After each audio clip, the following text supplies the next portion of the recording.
नमस्कार, मी डॉक्टर औदुंबर मस्के. स्तनाचा कर्करोग म्हणलं की अजूनही भारतीय समाजामध्ये अनेक गैरसमज आहेत. स्तन कर्करोगाची जनजागृती, त्याची लक्षणं, निदान व उपाय याची माहिती आज आपण पाहणार आहोत. शासनानं दिलेल्या 100 डेज ॲक्शन प्लॅन अंतर्गत विविध आजारांचे कॅम्प घेण्याविषयी सांगण्यात आलेलं आहे. त्याचाच एक भाग म्हणून आज आपण स्तन कर्करोगाबद्दल जे काही गैरसमज आहेत यासाठी आणि जनजागृती करण्यासाठी महिलांमधल्या स्तन कर्करोगाची माहिती घेणार आहोत. 100 डेज ॲक्शन प्लॅन हा डॉक्टर वैशपांडे स्मृती शासकीय वैद्यकीय महाविद्यालय सोलापूर व श्री छत्रपती शिवाजी महाराज सर्वोपचार रुग्णालय सोलापूर याचे माननीय अधिष्ठाता डॉक्टर संजीव ठाकूर यांच्या मार्गदर्शनाखाली सुरू आहे. सरांच्या मार्गदर्शनाखाली व शासनामार्फत कर्करोगाचे सर्व उपचार हे मोफत दिले जाणार आहेत. मी डॉक्टर औदुंबर नेमिनाथ मस्के, सहयोगी प्राध्यापक शल्यचिकित्साशास्त्र विभाग, doctor V M medical college Solapur. मी आपल्याला महिलांमधील स्तन कर्करोग हा कशा पद्धतीने ओळखावा आणि त्याची कारणं काय आहेत, म्हणजे जोखमीचे घटक काय आहेत याच्याबद्दल आपणास माहिती देणार आहे. त्यासोबत माझ्या सहकारी डॉक्टर श्रेया सोनवणे या आहेत, ज्या आपल्याला स्तन कर्करोगाची लक्षणं काय असतात आणि त्याचं निदान कसं करावं याची माहिती देणार आहेत.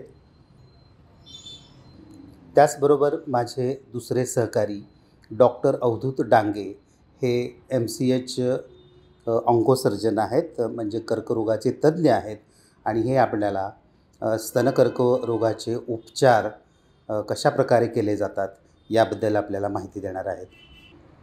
स्तन कर्करोग, लक्षणे, निदान व उपचार.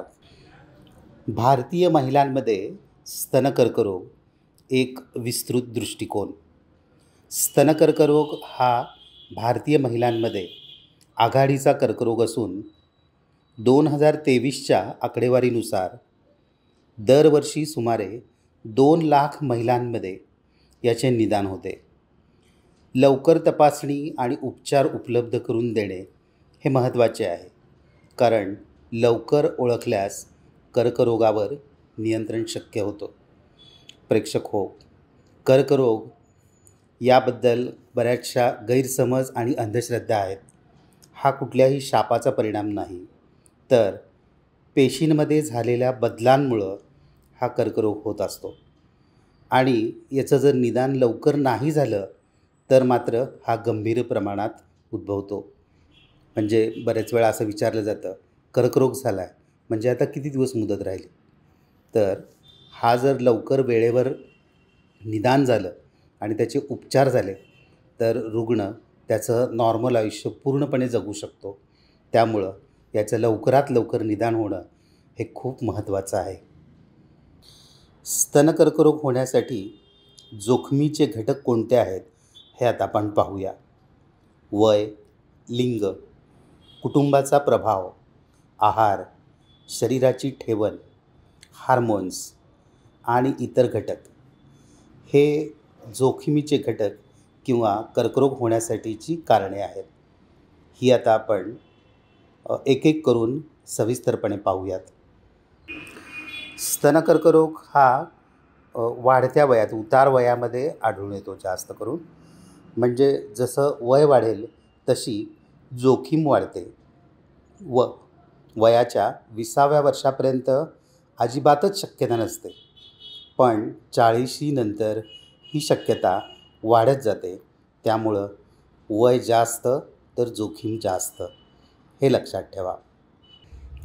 दुसरा घटक आहे लिंग. स्त्री आणि पुरुषांच्या तुलनेमध्ये जर पाहिलं तर पुरुषांच्या तुलनेत महिलांमध्ये याचं प्रमाण जास्त आहे. 100 स्तन कर्करोगाच्या रुग्णांमध्ये फक्त 1% पुरुष असतो. म्हणजे स्त्रियांमध्ये ह्याचं प्रमाण खूप जास्त आहे आणि याचं कारण म्हणजे स्त्रियांमध्ये होणारे शारीरिक बदल की ज्याचं मुख्य कारण शरीरातले हार्मोन्स हे असतात. तिसरा महत्त्वाचा घटक आहे आणि तो म्हणजे कुटुंबाचा प्रभाव. मातेशी संबंधित नातेवाईकांना जसे की आई, आईची आई, मावशी, बहीण यांना जर स्तनकर्करोग असेल तर स्तनकर्करोग होण्याची शक्यता वाढते. आता कुटुंबाचा प्रभाव म्हटल्यानंतर वडिलांकडच्या नातेवाईकांचा याच्यामध्ये काही संबंध येत नाही. म्हणजे जसे की आत्या, वडिलांची आई यांना जर कुणाला कॅन्सर असेल तर त्याचा प्रभाव होत नाही. परंतु जेनेटिकली आईकडून मुलीला असा हा होऊ शकतो. त्यामुळं मातेशी संबंधित जे नातेवाईक आहेत त्यांचा या बाबतीत मोठा प्रभाव आहे असं म्हणायला हरकत नाही. स्तनकर्करोगासाठीचा जोखमीचा जो चौथा आणि महत्त्वाचा घटक आहे की ज्याच्यावरती आपण नियंत्रण ठेवू शकतो तो म्हणजे आहे आहार. चरबीयुक्त अन्नाचे सेवन व मद्यपान करणाऱ्यांमध्ये याची जास्त शक्यता असते. भारतीय संस्कृतीमध्ये महिला मद्यपान अतिशय तुरळक प्रमाणात करतात. परंतु पाश्चात्य संस्कृतीचं अनुकरण करून आजकाल याचं प्रमाण वाढत आहे आणि हे धोकादायक आहे. चरबीयुक्त अन्न आणि मद्यपान हे जोखमीचे घटक ठरत आहेत. तर याच्या उलट आहारामध्ये क जीवनसत्वाचा समावेश असेल तर स्तनकर्करोगाची शक्यता कमी होते. हे क जीवनसत्व जे आहे ते आपल्याला आम्लयुक्त पदार्थातून जसे की लिंबू, संत्रे, चिंच अशा आम्लयुक्त पदार्थातून आपल्याला मिळतं आणि जे प्रोटेक्टिव्ह आहे म्हणजे जे स्तनकर्करोग होऊ देत नाही. स्तनकर्करोग होण्यासाठीचा जोखमीचा पाचवा घटक म्हणजे शरीराची ठेवण. ज्या व्यक्ती सडपातळ असतात त्यांच्यामध्ये स्तनकर्करोग होण्याची शक्यता कमी असते. परंतु लठ्ठ असलेल्या व्यक्तींमध्ये स्तनकर्करोग होण्याची शक्यता अधिक जास्त संभवते. म्हणूनच लठ्ठपणा हा अनेक आजारांचं आगार किंवा मूळ आहे असं म्हणायला हरकत नाही. तर आपलं वजन नियंत्रणात ठेवणं, व्यायाम करणं आणि आहारावर नियंत्रण ठेवणं आणि याद्वारे लठ्ठपणा कमी करणं हा आपल्याला स्तनकर्करोग होऊ नये यासाठी घ्यावयाची काळजी जी आहे तर ती आपण अशा प्रकारे घेऊ शकतो. पुढचा जो सर्वात महत्त्वाचा घटक आहे आणि तो म्हणजे हार्मोन्सचा प्रभाव. आता हा हार्मोन्सचा जो प्रभाव आहे तो नैसर्गिकरित्या शरीराची जी ठेवण आहे आणि शरीरातले जे अवयव आहेत महिलांचे त्यामुळं हा प्रभाव होणार आहे. तर याचं आपण कारण पाहूयात की लवकर पाळी येणे व उशिरा जाणे, अविवाहित व मूल न झालेल्या महिला, अंगावर दूध न पाजलेल्या महिला आणि हार्मोनचे उपचार. तर हे घटक जे आहेत तर या प्रत्येकामध्ये हार्मोन्सचा प्रभाव आपल्याला जाणवून येतो.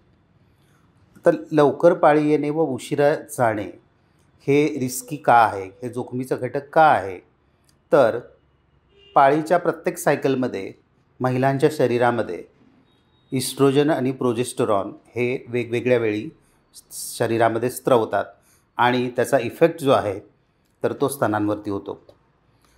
लवकर पाळी आली आणि उशिरा गेली ह्याचा अर्थ त्या महिलांचे स्तन हे हार्मोन्ससाठी जास्त काळ उपलब्ध झालेले आहेत आणि त्याचा मारा हार्मोन्सचा जास्त होतो आणि त्यामुळं हा स्तनकर्करोग होण्याची शक्यता वाढते.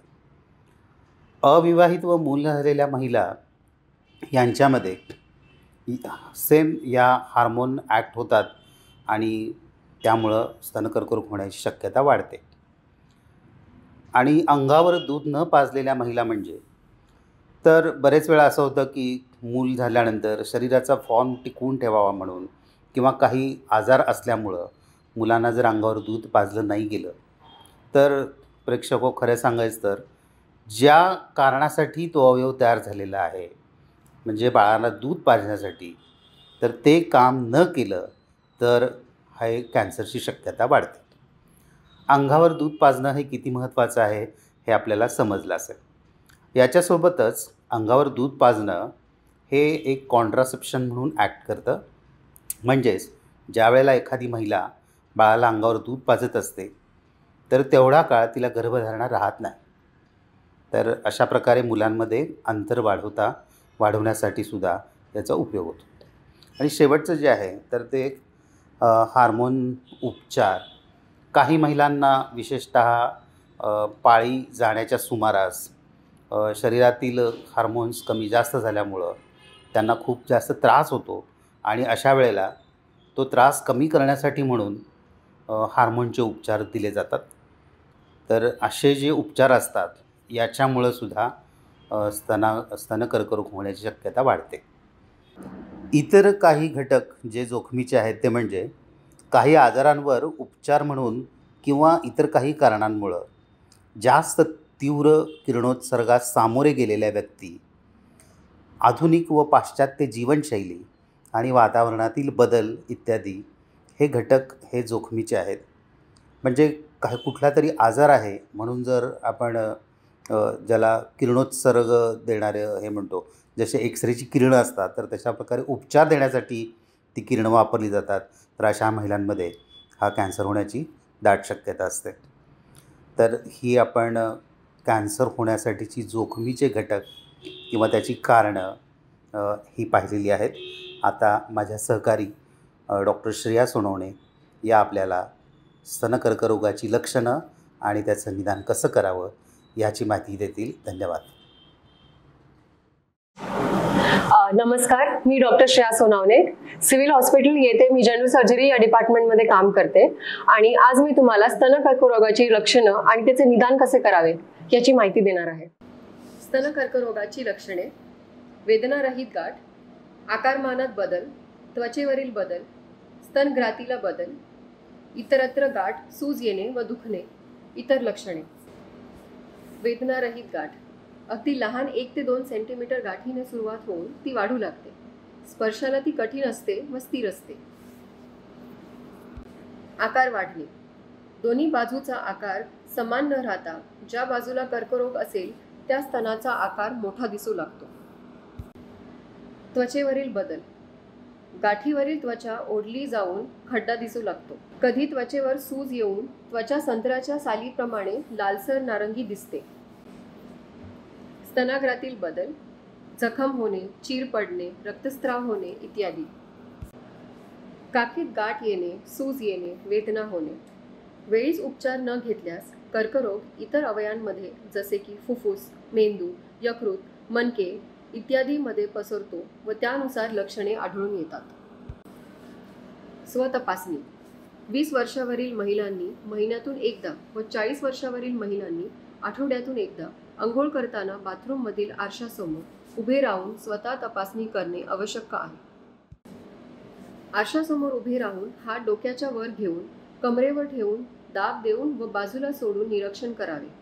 काही गाठ दिसते का? दोन्ही स्तनाचा आकार सारखा आहे का? जखम, चीर, रक्तस्राव आहे का याची पाहणी करावी। हाताच्या 4 बोटांनी मध्यापासून कडेला चक्राकार दिशेने दाब देऊन गाठ लागते का याची चाचपणी करावी। पाठीवर झोपून याच पद्धतीने हाताच्या 4 बोटांनी तपासणी करावी। अशा पद्धतीने आपण स्वतपासणी तर केली, पण पुढे काय करायचं? वरील पद्धतीने स्वतपासणी केल्यानंतर जर काही दोष आढळून आला किंवा शंका वाटली तर तात्काळ तज्ज्ञ डॉक्टरांकडून तपासणी करून घ्यावी। तज्ज्ञ डॉक्टरांकडून वैद्यकीय तपासणी: 30 वर्षावरील महिलांनी 2 ते 3 वर्षातून एकदा तज्ज्ञ डॉक्टरांकडून वैद्यकीय तपासणी करून घ्यावी। ही झाली स्वतपासणी। आपण डॉक्टरांकडे गेल्यानंतर काय काय तपासणी केली जाते? मॅमोग्राफी: यामध्ये विशिष्ट पद्धतीने स्तनाचा एक्सरे काढला जातो। बायोप्सी: यामध्ये गाठीतील पेशींचा लहानसा तुकडा काढून सूक्ष्मदर्शकाखाली तपासला जातो। यामुळे कर्करोगाचे निश्चित निदान होते। आपण स्तन कर्करोगाचे लक्षणं व त्याचे निदान कसे करावे हे पाहिले, पण त्याचे पुढचे उपचार काय करावे हे माझे सहकारी डॉक्टर अवधूत डांगे हे तुम्हाला सांगतील। मी डॉक्टर अवधूत डांगे, माझं वैद्यकीय शिक्षण MBBS MS जनरल सर्जरी आणि MCH ऑन्को सर्जरी म्हणजे कॅन्सरमधील शस्त्रक्रियेचे सुपर स्पेशालिटीचे शिक्षण झालेले आहे. मी श्री छत्रपती शिवाजी महाराज सर्वोपचार रुग्णालय सोलापूर येथे शल्यचिकित्साशास्त्र विभागामध्ये असे सहाय्यक प्राध्यापक या पदावरती कार्यरत आहे. मी आपणाला कॅन्सर, महिलांमध्ये होणारे कॅन्सर, ब्रेस्ट कॅन्सर म्हणजे स्तनाचा कर्करोग यासंबंधी जे उपचार असतील त्याबद्दल तुम्हाला माहिती देणार आहे. भारतीय संदर्भात उपचार पद्धती. पहिली पद्धत शस्त्रक्रिया म्हणजे सर्जरी. त्यामध्ये लंपेक्टोमी म्हणजे गाठ व आसपासचा थोडासा भाग काढला जातो. दुसरी पद्धत मॅस्टेक्टोमीमध्ये कर्करोग पूर्णपणे काढण्यासाठी स्तन काढून टाकला जातो. दुसरी पद्धत आहे रसायनोपचार म्हणजेच किमोथेरपी. कर्करोग पेशींची वाढ थांबवण्यासाठी औषधे दिली जातात. यामुळे थकवा, केस गळणे, पचन संबंधी समस्या निर्माण होऊ शकतात. तिसरी पद्धत आहे किरणोपचार, याला रेडिएशन थेरपी म्हणतात. कर्करोग पेशी नष्ट करण्यासाठी उच्च ऊर्जेचा किरणांचा वापर केला जातो. चौथी पद्धत आहे हॉर्मोन थेरपी. इस्ट्रोजेन आणि प्रोजेस्टेरॉन हॉर्मोनवर अवलंबून असलेल्या कर्करोगासाठी ही उपयोगी थेरपी आहे. पाचवी थेरपी आहे लक्षित थेरपी म्हणजेच टार्गेटेड थेरपी. ही अद्ययावत थेरपी आहे. HER2 पॉझिटिव्ह कर्करोग ज्या रुग्णांना असतात त्या रुग्णांना या थेरपीमध्ये उपचार केले जातात. किमोथेरपीबद्दल गैरसमज असतात की केस गळतात, थकवा येतो, पण बऱ्याच रुग्णांना उपचार संपल्यानंतर केस वाढतात आणि ही एक प्रकारची थेरपी ज्यामुळे कॅन्सर कमी होण्यासाठी मदत होते. त्यामुळं त्याच्यामध्ये कुठल्याही प्रकारे भीती नाही. स्तन कर्करोग रोखण्यासाठी उपाययोजना. नियमित तपासणी व जागरूकता. ग्रामीण भागामध्ये स्तन कर्करोगाबाबत माहिती व चाचण्या उपलब्ध करून देणे. यामध्ये महिलांनी स्वतःची तपासणी करण्याची सवय लावणे. दुसरं आहे आरोग्यदायी जीवनशैली. आपल्या आहारामध्ये नियमितपणे ताज्या फळभाज्या, कमी चरबीयुक्त आहार घेणे, वजन नियंत्रित ठेवणे आणि नियमितपणे व्यायाम करणे या गोष्टी स्तन कर्करोगापासून आपल्याला वाचवू शकतात. वंश परंपरेबाबत दक्षता. काही महिलांच्या घरामध्ये आईला, बहिणीला कॅन्सर, स्तन कर्करोग असेल तर अशा लोकांनी आपल्या घरातील महिलांची तपासणी करणे, वैद्यकीय सल्ला घेणे हे आवश्यक असते. स्तनपान. बाळाला स्तनपान केल्यामुळे स्तन कर्करोगाचा धोका कमी होतो. भारत सरकारची भूमिका आणि योजना. सध्या शासकीय श्री छत्रपती शिवाजी महाराज सर्वोपचार रुग्णालय या ठिकाणी 100 डे स्तन कर्करोग उपचार प्रोग्राम महाराष्ट्र शासन अंतर्गत रुग्णांसाठी ठिकठिकाणी कॅम्प आयोजित केलेले असतात. त्या ठिकाणी मोफत स्तन कर्करोग तपासणी होते व त्यांना लागणारे उपचार हे शासकीय वैद्यकीय महाविद्यालयामध्ये मोफत केले जातात. त्याचसोबत भारत सरकारच्या काही योजना आहेत, जसं की महात्मा ज्योतिबा फुले जन आरोग्य योजना, आयुष्मान भारत योजना, राष्ट्रीय कर्करोग नियंत्रण कार्यक्रम, मोफत मॅमोग्राफी कॅम्प आणि स्वयंसेवी संस्था. या सर्व योजनांमार्फत रुग्णांना कर्करोग झाल्यास स्तन कर्करोगासाठी पूर्ण उपचार मोफत होतात. महत्त्वाचा संदेश. श्री छत्रपती शिवाजी महाराज सर्वोपचार रुग्णालय सोलापूर येथे स्तन कर्करोग रोखणे, उपचार करणे यासाठी एकही पैसा खर्च न करता रुग्णांवरती विशेष उपचार सुरू आहेत. महिलांनी याबद्दल जनजागृती करणे, स्वतःची काळजी घेणे, वेळेवर तपासणी करणे व सुदृढ जीवनशैली स्वीकारणे गरजेचे आहे. योग्य माहिती व वेळेवर उपचाराद्वारे स्तन कर्करोगावर यशस्वीपणे मात करणे शक्य आहे. धन्यवाद.